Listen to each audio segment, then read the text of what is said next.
सखीबाई गोकुळ तात्या, महाराष्ट्राच्या पदवीधर सेलचे महाराष्ट्राचे कार्याध्यक्ष नितीनजी बागल साहेब, किशोर मानसाटे, अप्सराताई पठाण, गवारे साहेब, तावडे साहेब, तालुका अध्यक्ष आमचे सांडसे साहेब, सुनीलजी साळुंके, प्रशांतजी फंड, लकडे साहेब आणि उपस्थित सर्व भास्कर दादा खोसे आणि उपस्थित सर्व विसरलेली सर्व मंडळी. विसरलं नाही, परंतु आता खूप वेळ कसं वाटतंय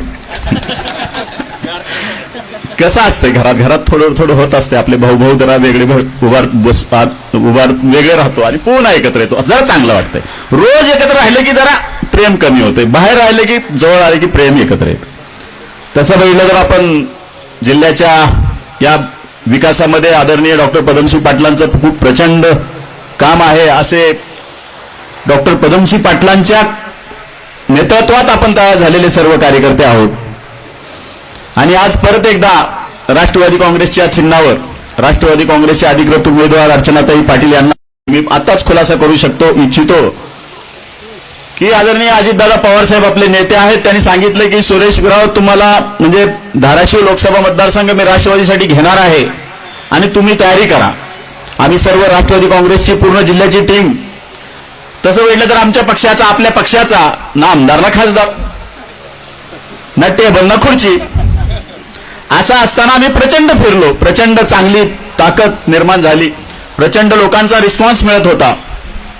आणि नंतरच्या वाटाघाटीमध्ये महायुतीच्या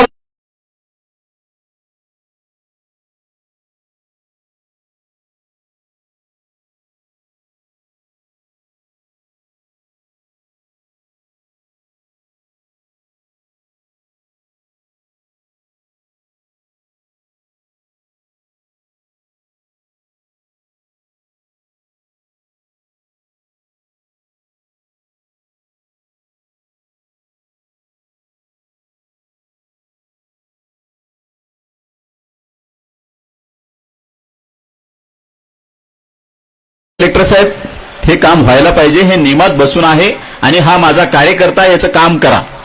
त्या कलेक्टरची माय व्हायली नाही किंवा नाही म्हणायची किंवा न करायची. असा एक नेता ज्यांनी महाराष्ट्रामध्ये विकासाची गाडी घातली, जे 6 वाजल्यापासून संध्याकाळी 6 पर्यंत काम करतात, अशा नेतृत्वाखाली आपण इथं काम करतोय. आणि आज खूप चांगली संधी निर्माण झालेली आहे. आजपर्यंत आपण 4 लोकसभा, 4थी लोकसभा आहे. आदरणीय डॉक्टरनाथही जिल्हा परिषदेच्या 2ही वेळेस राष्ट्रवादीच्या चिन्हावर लढल्या, घड्याळावर लढल्या, आजही घड्याळावर आहे, काही वेगळं नाही. फक्त आता ऍडिशनल काय झालंय, आज भाजप सोबत आलंय, शिंदे सेना सोबत आली आहे, म्हणजे खूप लोक एकत्र आले, म्हणजे कुठं काही मला शंका वाटत नाही.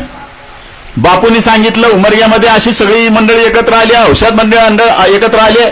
बापू मी तुम्हाला आज दादांना तुम्हाला खात्री देऊ इच्छितो की 50,000च्या खाली उमरगाव मुरलीड आम्ही देणार नाही, 50,000च्या पुढे देऊ. आणि आमचा शेजारीच तालुका आहे, विधानसभा मतदारसंघ आहे, औसा, तिथं आमचा रोजचा संबंध आहे. ज्या भागातला ऊस आमच्या साखर कारखान्याला येतोय, खूप चांगले संबंध औसा निलंग्यामध्ये आहेत, रोजचा संबंध आहे. कुठेतरी काहीतरी खोट्या बोलतापा देत आहेत. इथं बाजूला तेरणा साखर कारखाना आहे. आमची जिल्हा मध्यवर्ती बँकेची निवडणूक झाली, आम्ही सर्व संचालक मंडळी एकत्र बसलो. दादांनी राणादादांनी सांगितले की सुरेश बिराजदारला चेअरमन करायचं आहे, त्यांनी अर्बन बँक चांगली बनवली, त्याला बँकेची माहिती आहे, त्याला करायचं ठरलं. त्यावेळेस राणादादांनी सांगितलं की आपल्या जिल्ह्यातले 2 साखर कारखाने, तेरणा साखर कारखाना आणि तुळजाभवानी साखर कारखाना आपल्या कसल्याही माध्यमातून कसल्याही परिस्थितीमध्ये दिला, तो कारखाना बंद पाडला. त्या कारखाना प्रॉव्हिडंट फंडानं जप्त केला, बँकेनं जप्त केला. 5 वर्ष ह्या साखर कारखान्यासाठी कोर्ट कचेऱ्या आम्ही केल्या. प्रत्येक कोर्टात सुरेश बिराजदार गेलेला आहे. हायकोर्टात गेला, डीआरटी कोर्टात गेला, डीआरटी कोर्टात गेला. 5 वर्ष संघर्ष करून सर्व ज्या लिगल मॅटर्स आहेत त्या आम्ही बाजूला काढल्या आणि हा साखर कारखाना भाडेतत्वावर देण्याचा आम्ही प्रयत्न केला. बापूला सांगितलं, बापूची माझी बैठक झाली, तेरणा कारखाना तुम्ही घ्या. बापू म्हणले नाही नाही नाही नाही, ती जर गडबड होऊ लागली, उद्या टेंडरची लास्ट डेट होती. बापू म्हणलं तुमचे 50,000 जाऊ द्या, परंतु उद्या टेंडर फॉर्म घ्या.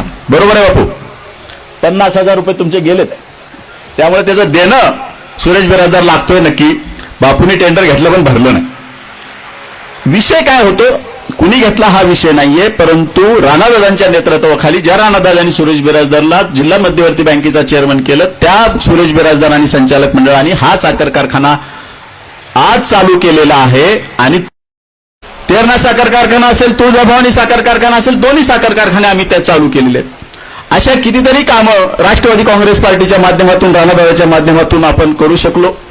आणि आज कुठेतरी विकासाच्या प्रश्नावर चर्चा करत असताना कुठेतरी दुसरं भूल थापाला देणं, ज्या समोरचे उमेदवार काय बोलतात तुम्हालाच माहिती आहे. मी त्यांच्याविषयी जास्त बोलावं असं वाटत नाही. मी फोन उचलतो, प्रत्येक जण फोन उचलतो. एक उदाहरण सांगतो फोनचा. इरला दाऊदपूरला, आमच्या राजेगावला पूर आला, वेढलेली होती. तसंच समजलं तिकडं इरला दाऊदपूरला जायचंय, म्हणजे तिथं अडकलेले आहेत माणसं. म्हणजे आम्ही गेलो, तिथल्या सरपंचाला भेटलो, तिथं परिस्थिती बघितली. ती माणसं अशी बारीक झाडावर हे होते. तिथून त्याच ठिकाणून अजितदादांना फोन केला. दादा म्हणलं असं असं झालेलं आहे. महाराष्ट्राचे आपण म्हणजे उपमुख्यमंत्री दादा होते आणि ही परिस्थिती भीषण आहे, हे वाहून जातात. प्रचंड पुराचा तुम्हाला माहिती आहे पूर कसला मोठा आला होता. दादानी थोड्या वेळ थांबलं. मला एक अर्ध्या तासाने परत फोन आला. सुरेश बिराजदार, मी चॉपरची हेलिकॉप्टरची सोय केलेली आहे. इथून हेलिकॉप्टर पुण्यातून निघणार आहे. तिथून मी एनडीआरएफची टीम पाठवली आहे आणि ते हेलिकॉप्टरनं ती माणसं काढली. इथल्या काही मंडळींनी लगेच टाकलं, आमच्यामुळं हे झालं. मग आमच्या बरोबरच्या मंडळींनी सांगितलं, दाजी बघा योगा काय चाललंय, तुम्ही केलंय, राणा अजितदादांनी हे पाठवलंय, तुमच्याकडे रेकॉर्डिंग आहे, का पाठवत नाही. मला वाटलं अजितदादा काहीतरी शिवाय घालतील मला. दादा म्हणतील, अरे मी काय बोललो तू कशाला रेकॉर्डिंग करायलाय. म्हणलं डेअरिंग करू आणि पुन्हा जाऊन माफी मागितली दादांची. दादा म्हणलं तुमच्या अप्रोक्ष केलं. दादांचं रेकॉर्डिंग व्हायरल केलं लगेच. सुरेश बिराजदार डिलीट झाली ज्यावेळेस आम्ही रेकॉर्डिंग हे केलं. अशा पद्धतीने खोटं श्रेय घेण्याचं काम ही मंडळी करतायत. एक तुम्हाला उदाहरण सांगतो. या जिल्ह्यामध्ये या मेडिकल कॉलेजचं आज खूप मोठं आम्ही केलं. आम्ही महाविकास आघाडीत होतो.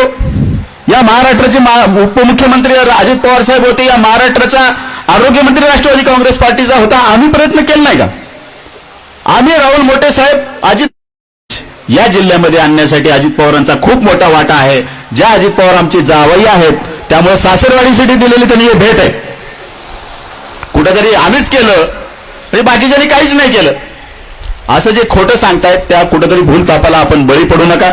माझी आपल्या सर्वांना विनंती आहे की आपल्या अर्चना वहिनी या सुशिक्षित आहेत. त्यांना जिल्हा परिषदेच्या माध्यमातून खूप मोठा अनुभव आहे.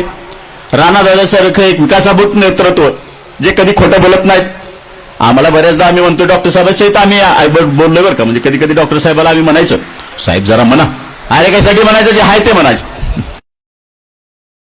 निधी या जिल्ह्यामध्ये आणला, या तालुक्यामध्ये आणला, या सर्व गोष्टीचं सांगायला वेळ नाहीये. खूप मोठी यादी करावं लागेल आणि आपल्याला विकासाच्या प्रश्नासंदर्भात निवडणूक लढवायची आहे. आपला उमेदवार 100% निवडून येणार आहे, ही काळ्या दगडावरची पांढरी रेष आहे. कुठंच काही शंका नाही. ह्याला कुठं यंत्रणा तरी उभा करायला आहे का. तुम्ही कितीही भाषण केले, खोटे केले, लोक भूलतापाला बळी पडणार नाहीयेत. मोदी साहेबांसारखं देशाचं नेतृत्व आहे. मोदी साहेबाच्या असाल आज देशामध्ये मोदी साहेबच पुढचा पंतप्रधान आहेत आणि त्यांच्या विचाराचा जर खासदार आपल्या जिल्ह्याचा असेल तर आपल्या जिल्ह्यामध्ये चांगला विकास निधी मिळू शकते. याच्यामध्ये कुठेही तुम्ही शंका बाळगू नका. आपल्याला आपला स्वार्थ आहे, आपल्या जिल्ह्याला निधी मिळाला पाहिजे, आपल्या शेतकऱ्याला इथं मदत व्हायला पाहिजे. या दृष्टिकोनातून आपण राष्ट्रवादी काँग्रेसच्या आपले उमेदवार अर्चनाताई पाटील यांना निवडून द्यावं अशी मी विनंती करून माझे 2 शब्द संपवतो. जय हिंद, जय महाराष्ट्र.